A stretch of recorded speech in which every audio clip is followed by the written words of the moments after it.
Since the beginning of mankind, many heroes took birth in our writers' minds. From Hercules to Sherlock Holmes to Spider Man, they are just countless. But some heroes are more liked by us. They create an impact on our minds. One such hero is the Dark Knight of Gotham, Batman. People like him for many reasons. But one reason that stands out is that people relate with him. If you can't relate with a character, you won't aspire through him. When we relate with a character, we start seeing ourselves in it. So, when do we aspire through a character? We don't aspire through a character because of his power or his coolness. We aspire from a character when our weaknesses are the same, when our mistakes are the same, when our problems are the same. Then we start realizing that he is also as limited as we are. Then you start getting the feeling that he doesn't have any more advantages than you have. And only then can we make a strong connection with the character. And Batman is also one such character. A character from which we can't just inspire, but aspire. Something that we all want to be and can be. Batman is a belief. A belief to turn tragedy into motivation, fear into strength, and darkness into an ally. He also struggles with the same things that you and I struggle in our daily lives. And that's why today we are going to talk about the 5 qualities of Batman. Or you can say, the 5 rules of Batman. Number 1. Expose yourself to fear. It is impossible that we are talking about Batman and not about fear. Fear is central to Batman's persona. Fear is a universal emotion, and we all have witnessed it, and we still do. Our fears change over time, but there is one thing that is common in our fears. We fear those things that we don't understand. In one way, fear is darkness, and in this darkness comes Batman, so that he can scare the criminals. In childhood, when Bruce falls in that well, a phobia of bat takes birth in his mind. Scarecrow creates phobia in people through his chemicals. But when young Bruce gets the courage to face the bats, he realizes that the answer to what he wants to do in his life is in this fear. He felt that he can scare people away with this fear he was running from all his life. Fear is very important to go ahead in life, especially the fear of death. Bruce was able to jump in that well only when he jumped without a rope, because in that case, there was a fear of death in his mind. Fear of death is an ultimate form of motivation, and that's why fear is not a bad thing. It is a necessary and evolutionary emotion, and sometimes what you fear is an indication of what you seek. Number 2. Be what you need to be for the greater good. Everyone wants to be a hero, but not everyone is willing to make the sacrifice to be a hero. The meaning of hero is a defender and a protector. When you are a hero, you become a protector, a defender. You put people first, you put yourself last, and that's how you become a hero. To keep the faith of good alive in people, Batman took the blame of the killings that Harvey Dent committed on himself. Number 3. Develop self-control. We all know that Batman has no superpower. And if there is something nearest to superpower, that is that he is rich. But that's not true. There is something that makes Batman so powerful and different. It is his ability to control himself, the ability to be disciplined.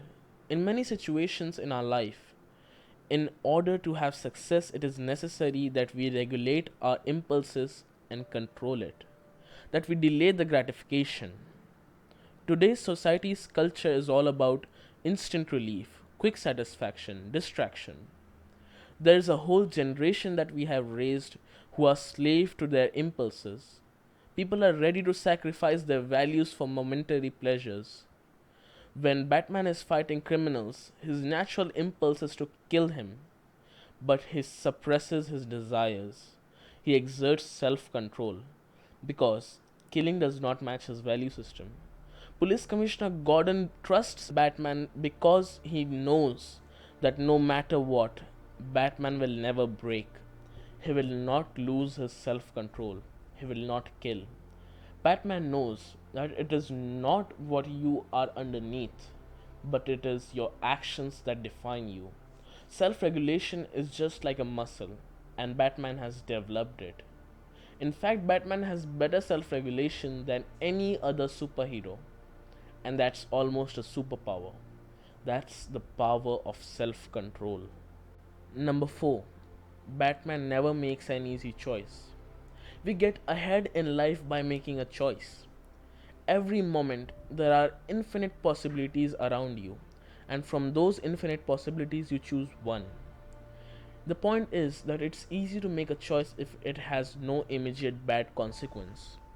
For example, if a bomb can get diffused by cutting both wires, we would just cut anyone. But by cutting one wire, it can blast. So in this case, it's very difficult to make a choice. I'm gonna tell you where they are. Both of them. And that's the point. You'll have to choose. Be it between choosing Rachel and Harvey.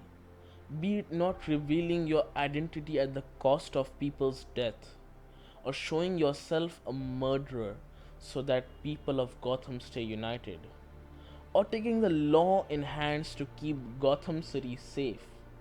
All these choices are difficult and also psychologically tough, and probably the toughest of all is to make the choice not to kill your opponent.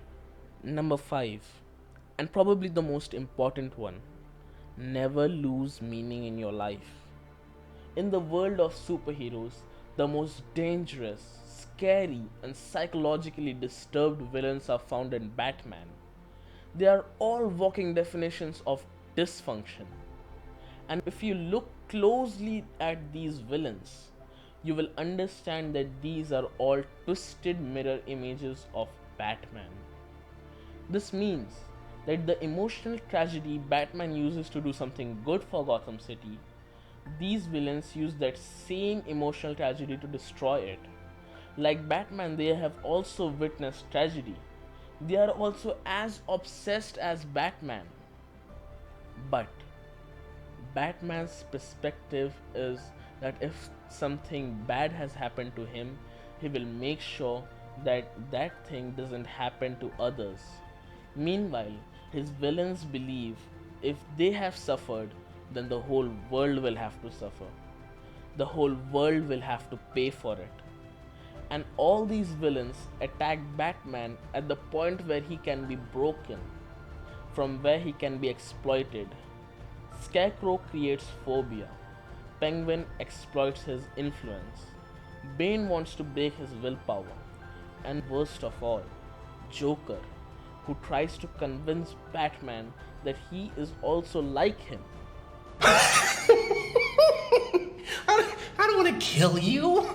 What would I do without you? You complete me. You're garbage who kills for money. Don't talk like one of them. You're not. Even if you'd like to be. To them, you're just a freak. Like me.